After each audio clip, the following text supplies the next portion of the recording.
Now to a story we broke on WMTW.com today. A nurse has surrendered her license to practice in Maine because she admits she never reported possible signs of child abuse regarding an infant who was later killed. This relates to the 2012 death of 10-week-old Ethan Henderson. WMTW News 8's Paul Merrill joins us now live from our Auburn studios. And Paul, this nurse is still practicing medicine.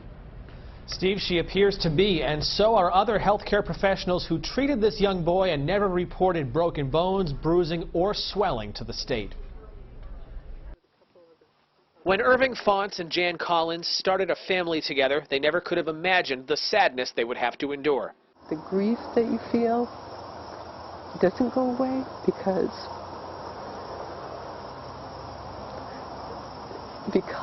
it's part of your life. Their adopted son, Gordon Collins Fonts, admitted to squeezing and throwing his 10-week-old son, Ethan Henderson. Collins Fonts is serving a 20-year prison sentence for manslaughter. We lost a grandson and we lost a son. Today, concrete evidence that there were warning signs of abuse, warning signs that were ignored. Part of a State Board of Nursing document reads, during the course of the investigation, it was determined that several mandated reporters failed to report obvious or suspected signs of child abuse. One of those mandated reporters, a nurse named Virginia McNamara. She has agreed to voluntarily surrender her license to practice in Maine.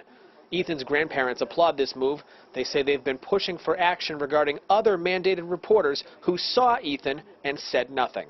One of my commitments to Ethan as I held him in the ICU was that I promised that I will hold accountable every part of the system that failed you.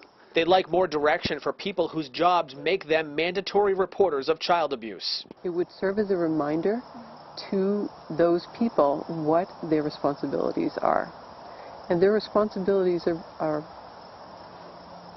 very important in saving lives.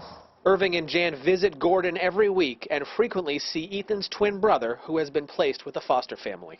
He's a beautiful, beautiful child. He's incredibly wonderful, and we love having time to be with him. But it's a reminder that there is a reflection there, someone who would have laughed with him, someone who would have cried with him. That's not there. Virginia McNamara now lives in Florida and is still licensed to practice nursing there. A Florida Health Department spokeswoman tells us licensees who are disciplined in other states are expected to self-report that information. Also, in the interest of full disclosure, we want to tell you that Irving Fonts and Jan Collins have a family member who works here at WMTW News 8. Live in Auburn tonight, Paul Merrill, WMTW News 8.